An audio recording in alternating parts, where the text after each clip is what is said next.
Hello दोस्तों, आपका स्वागत है मेरे चैनल इन्वेस्टर चॉइसेस में। अगर आप नॉन फाइनेंस हैं और आप जॉब करते हैं या आप बिज़नेस करते हैं, आप अपनी सेविंग को शेयर मार्केट में इन्वेस्ट करना चाहते हैं, लेकिन आपको बिल्कुल भी ये समझ नहीं है कि किसी कंपनी के फाइनेंशियल को कैसे पढ़ा जाता है और आपको ये समझ नहीं है कि किस कंपनी में हम पैसा लगाया जाए जिससे कि हमारा रिस्क कम से कम रहे, तो ये वीडियो आपके लिए बहुत ज़्यादा खास होने वाला है। जी हाँ दोस्तों, इस वीडियो में मैं आपको बताऊंगा कि आप अपनी सराउंडिंग के बेस पे ही ये कैसे डिसाइड कर सकते हैं कि कौन सी कंपनी इन्वेस्टमेंट के लिए ठीक है और कौन सी कंपनी में आपको इन्वेस्ट करना चाहिए, जिससे कि आपका जो रिस्क है वो बहुत कम रहे और आपका जो पोर्टफोलियो है, जो आप अपना पैसा लगाएंगे, वो एक अच्छा रिटर्न जनरेट करके दे सके। तो चलिए दोस्तों, शुरू करते हैं। दोस्तों, इन्वेस्टमेंट का पहला रूल आता है EIC। इसका मतलब होता है इकोनॉमिक, इंडस्ट्री और फिर कंपनी। दोस्तों, इसे टॉप डाउन अप्रोच बोला जाता है, जिसमें हम सबसे पहले इकोनॉमी को अंडरस्टैंड करते हैं, उसके बाद हम इंडस्ट्री को अंडरस्टैंड करेंगे और उसके बाद हम कंपनी को अंडरस्टैंड करेंगे। दोस्तों, इकोनॉमी एक बहुत ज़्यादा ब्रॉड टॉपिक हो जाएगा। इकोनॉमी को अंडरस्टैंड करने के लिए हम काफ़ी सारी चीज़ें देख सकते हैं, जैसे कि इंटरेस्ट रेट, GDP, आपका फिस्कल पॉलिसी, मॉनेटरी पॉलिसी। लेकिन आप घबराइए मत, हम इस वीडियो में इन लैंग्वेज का या इन टर्म्स का बिल्कुल भी डिस्कशन नहीं करेंगे। हमें ये video as a layman language में समझनी है। तो दोस्तों, इकोनॉमी सबसे पहले समझिए कि इकोनॉमी काम कैसे करती है। इकोनॉमी जो हमारी होती है वो एक साइकिल की फेज़ में काम करती है, जिसमें हमारा एक एक्सपेंशन का फेज़ होता है और उसके बाद हमारा एक कॉन्ट्रैक्शन का फेज़ होता है। इस तरीके से समझिए इकोनॉमी को। अब दोस्तों, आपको पता कैसे चलेगा कि इकोनॉमी एक्सपेंशन के फेज़ में है या कॉन्ट्रैक्शन के फेज़ में है? ये दोस्तों आप सिंपली अपनी सराउंडिंग से ऑब्जर्व कर कर पता लगा सकते हैं। एक्सपेंशन की फेज़ में अगर आपको सुनने में मिलता है कि मतलब कि GDP बढ़ रही है, जॉब्स की अपॉर्चुनिटी क्रिएट हो रही है, मतलब कि आपका गुड्स और प्रोडक्ट जो भी आप सर्विस सेल कर रहे हैं, मार्केट में देख रहे हैं आपकी मार्केट में अच्छी खासी डिमांड हो रही है, तो इसका मतलब कि इकोनॉमी आपकी, अब कहीं आप देखेंगे कि कंस्ट्रक्शन का काम चल रहा है, नए नए फ्लैट्स रियल इस्टेट में मतलब कि कंपनियां आ रही हैं, पैसा लगा रही हैं, बाहर से जॉब अपॉर्चुनिटीज़ आ रही है, तो इसका मतलब कि इकोनॉमी उस टाइम एक्सपेंशन के फेज़ में है।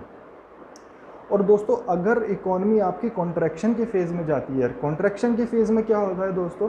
कॉन्ट्रैक्शन के फेज़ में आपको दिखेगा कि अनएम्प्लॉयमेंट बढ़ने लग जाएगा। अनएम्प्लॉयमेंट बढ़ रहा है, आपको सुनने में मिलेगा कि आपका ये GDP गिर रहा है, जॉब्स मार्केट में कम हो रही हैं, तो पैसा बाहर से जो पैसा कंपनियां पैसा लगा रही थी इंडिया में, वो अपना पैसा निकाल रही हैं। तो दोस्तों, इस ऑब्जर्वेशन से आपको पता चल जाएगा कि आपकी इकोनॉमी एक्सपेंशन के फेज़ में है या कॉन्ट्रैक्शन के फेज़ में है। अब दोस्तों, हमें ये तो पता चल गया इससे कि हमारी इकोनॉमी एक्सपेंशन की फेज़ में है या हमारी इकोनॉमी कॉन्ट्रैक्शन के फेज़ में है। उसके बाद हम चलते हैं दोस्तों अपने दूसरे एनालिसिस की तरफ, वो होता है हमारा इंडस्ट्री एनालिसिस। इंडस्ट्री एनालिसिस करने के लिए दोस्तों, इंडस्ट्री जो हमारी होती है वो 4 प्रकार की हो सकती है। जो हमारी पहली इंडस्ट्री होती है वो हमारी ग्रोथ इंडस्ट्री होती है। ग्रोथ इंडस्ट्री में दोस्तों वो इंडस्ट्री आती है जो एकदम अपनी स्टार्टिंग की फेज़ में होती है।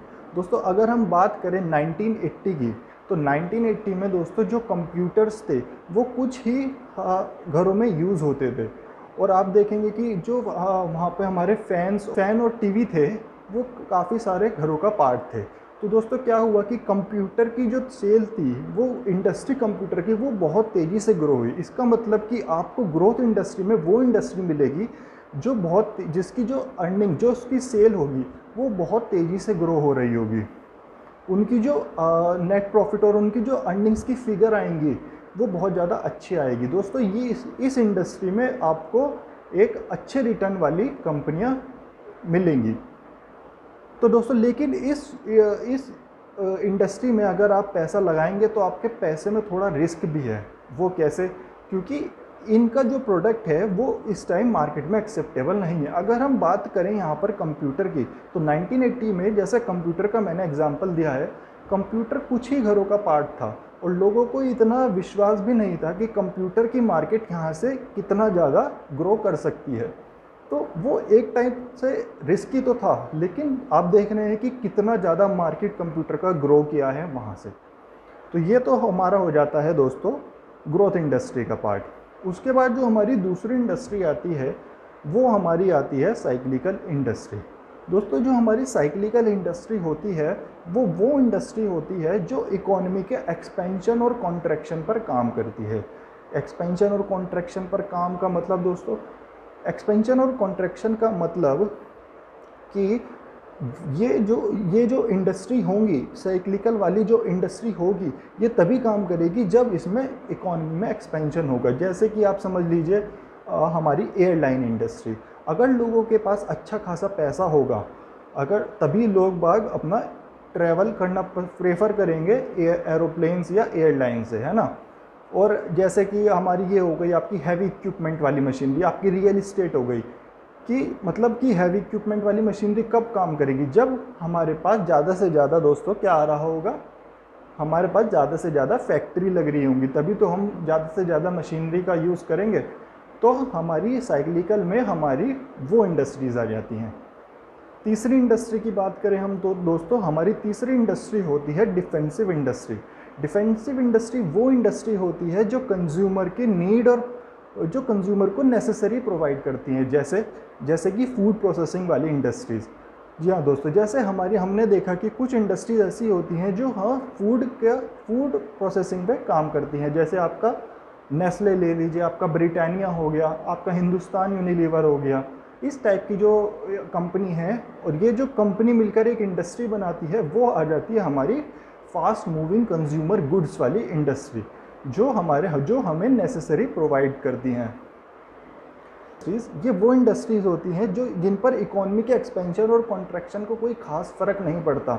ये हमेशा उतने ही स्टेबल रेट से चलती रहती हैं, क्योंकि दोस्तों अगर ऐसा तो नहीं है कि इकोनॉमी कॉन्ट्रैक्ट हो रही है तो लोग बाग खाना छोड़ देंगे, लोग बाग टूथपेस्ट करना छोड़ देंगे, लोग बाग नहाना छोड़ देंगे, शावर लेना छोड़ देंगे। तो ये दोस्तों ये वो इंडस्ट्रीज़ होती हैं जिन पर इकोनॉमी के एक्सपेंशन और कॉन्ट्रैक्शन का कोई खास फ़र्क नहीं पड़ता है। चौथी इंडस्ट्री की अगर हम बात करें दोस्तों, तो हमारे पास चौथी इंडस्ट्री आती है साइक्लिक ग्रोथ इंडस्ट्री। दोस्तों इस इंडस्ट्री में ग्रोथ इंडस्ट्री और साइक्लिकल इंडस्ट्री दोनों इंडस्ट्रीज़ की क्वालिटीज़ होती है। जी हाँ दोस्तों, ये वो इंडस्ट्री होती है जो मतलब कि इकोनॉमी के एक्सपेंशन के साथ और कॉन्ट्रैक्शन के साथ तो काम करती ही हैं, प्लस इनमें ग्रोथ की जो कैरेक्टरिस्टिक्स मैंने बताई हैं वो भी होंगी। तो इसे हम ऐसे समझते हैं दोस्तों, जैसे ऑटोमोबाइल इंडस्ट्री की बात करें हम। ऑटोमोबाइल इंडस्ट्री में क्या होता है दोस्तों, ऑटोमोबाइल इंडस्ट्री में इस टाइप की इंडस्ट्री आ जाती है, मतलब कि जिन्हें अपना कंटिन्यूएशन के लिए किसी टेक्नोलॉजिकल इम्प्रूवमेंट की ज़रूरत पड़ती है। जैसे दोस्तों अगर हम बात करें ऑटोमोबाइल इंडस्ट्री में कंटिन्यूसली टेक्नोलॉजिकल इम्प्रूवमेंट हो रहे हैं। जैसे कि अगर हम पास्ट में देखें तो ऑटोमोबाइल इंडस्ट्री में टेक्नोलॉजिकल इम्प्रूवमेंट जैसे हुआ कि पेट्रोल से डीजल, फिर डीजल से सीएनजी, है ना दोस्तों, अब सीएनजी से इलेक्ट्रिक, इस तरह से जैसे हम बात करें गियर से ऑटोमेटिक, इस टाइप से हमारी जो ये इंडस्ट्री होती है ये रिज्यूम करती है growth because of technological improvement. तो दोस्तों आपको समझ में तो आ गया होगा कि अगर इकोनॉमी एक्सपेंड कर रही है और इकोनॉमी कॉन्ट्रैक्ट कर रही है तो हमें कौन सी इंडस्ट्री को प्रेफर करना है। अब हम बात करते हैं ज़रा कंपनी के एनालिसिस के। दोस्तों कंपनी के एनालिसिस को समझने के लिए हमें सबसे पहले अपने सराउंडिंग्स को देखना होगा। आप कोई भी प्रोडक्ट यूज़ करें उसके पीछे आप एक बार देखें कि उस पर किस कंपनी का नाम है। ऐसा दोस्तों जब आप बार बार करेंगे और बार बार आपको एक ही कंपनी का या जिस कंपनी का नाम आपको ज़्यादा से ज़्यादा यूज़ होता हुआ दिखेगा, इसका मतलब कि उस कंपनी का प्रोडक्ट मार्केट में अच्छा खासा अपना मार्केट शेयर बनाए रखा है, तो वो कंपनी की सेल अच्छी खासी हो रही है, इसका मतलब है कि वो कंपनी इन्वेस्टमेंट के लिए सेफ़ है। ऐसे ही दोस्तों अगर मैं जैसे रोड पर जाता हूँ, अब रोड पे मैं देखता हूँ कि कौन सी गाड़ी ज़्यादा से ज़्यादा चल रही है। अगर मैं देखता हूँ कि 80% गाड़ी मारुति की है, इसका मतलब कि मारुति की सेल अच्छी हो रही है। तो दोस्तों इस टाइप से आप अपना कंपनी का सिलेक्शन करेंगे। अब दोस्तों जैसे एक और मैं आपको एग्जांपल देता हूँ, जैसे हम लोग कपड़े का जैसे बिज़नेस हो गया दोस्तों। अब कपड़े का बिज़नेस क्या होता है दोस्तों, कपड़ा हर कोई, मतलब हम जाएंगे तो हमें कपड़ा हर जगह दिखता है। अब कपड़ा बनता कैसे है? कपड़ा दोस्तों बनता है कॉटन से, और कॉटन कैसे बनेगा? कॉटन आपका बनता है सीड से। तो दोस्तों ऐसी कोई कंपनी जो कॉटन का सीड बनाती हो, इस टाइप की कंपनी भी हम प्रेफर कर सकते हैं। ये मैं आपको एक ऑब्जर्वेशन का तरीका बता रहा हूँ। अब जैसे दोस्तों हम देखते हैं कि कपड़ों में कलर यूज़ हो रहे हैं, तो ऐसी कंपनी जो कलर बनाती है, जो केमिकल बनाती है, इस टाइप की, मतलब जो बहुत तेज़ी से कंजम्पशन वाली चीज़ें होती हैं, उस टाइप की कंपनीज़ में आप इन्वेस्ट कर सकते हैं। बस दोस्तों आपको सबसे एक मेन चीज़ देखनी है कि कंपनी के पास ज़्यादा डेट ना हो।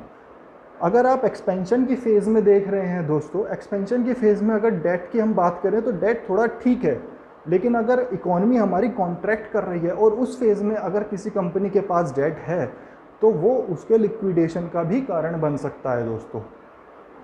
अब दोस्तों बात करते हैं हम कि अपना पोर्टफोलियो डिज़ाइन कैसे करें। मतलब कि मैं सपोज़ कीजिए मुझे 50,000 रुपीज़ लगाने हैं या मुझे 1 लाख रुपीज़ लगाने हैं, तो मैं वो कैसे इन्वेस्ट करूं? मुझे एकदम से किसी पर्टिकुलर सिंगल कंपनी में बिल्कुल भी इन्वेस्ट नहीं करना है दोस्तों। सबसे पहले मुझे अपना पोर्टफोलियो डाइवर्सिफाई करके इन्वेस्ट करना है। दोस्तों एक बहुत ही अच्छी सेइंग है, don't put all your eggs in one basket. जी हाँ दोस्तों, ये इन्वेस्टमेंट गुरु वॉरेन बफेट जी कहते हैं कि आप अपने जो भी एग्स है वो एक बास्केट में मत रखिए, क्योंकि अगर वो बास्केट टूटी तो आपके सारे एग टूट सकते हैं। तो आपका जो भी इन्वेस्टमेंट का अमाउंट है वो आप थोड़ा डाइवर्सिफाई करके लगाइए। तो दोस्तों इस तरीके से आप थोड़ा समझ सकते हैं। अब दोस्तों डाइवर्सिफिकेशन हम कैसे करेंगे, उसके लिए मैंने नीचे डिस्क्रिप्शन में एक लिंक दी है, उसमें मैंने एक आर्टिकल लिखा है जिसमें आपको ईजिली अंडरस्टैंड हो जाएगा कि डाइवर्सिफिकेशन आपको किस हिसाब से करना है और किस किस इंडस्ट्री में करना है। अगर इकॉनमी एक्सपेंड कर रही है और इकॉनमी कॉन्ट्रैक्ट कर रही है तो किस इंडस्ट्री में करना है, उसकी क्या क्या वेटेज होनी चाहिए, और आपको मतलब कि बीटा कितना किस बीटा वाला आपको कितने बीटा वाला आपको स्टॉक चाहिए। क्योंकि दोस्तों बीटा एक बहुत ज़रूरी हो जाता है हमारे लिए, क्योंकि बीटा आपका टोटल रिस्क आइडेंटिफाई करता है, रिस्क को मेज़र करता है। तो दोस्तों आशा करता हूँ कि आपको ये वीडियो समझ में आया होगा कि मैं आपको क्या बताना चाह रहा हूँ, आपको किसी कंपनी को कैसे सेलेक्ट करना है और आप किसी कंपनी में पैसा कैसे लगा सकते हैं। बाकी और कोई सजेशन अगर आप मुझे देना चाहते हैं तो नीचे कमेंट बॉक्स में आप मुझे दे सकते हैं। और दोस्तों मेरा एक इंडस्ट्री क्लासिफिकेशन वाला, अगर आपको इंडस्ट्री क्लासिफिकेशन के बारे में ज़्यादा नॉलेज चाहिए तो मेरा एक इंडस्ट्री क्लासिफिकेशन वाला एक वीडियो है, वो आप देखिए। बाकी वीडियो तो बनाते ही रहेंगे दोस्तों। धन्यवाद, अपना ध्यान रखिए दोस्तों।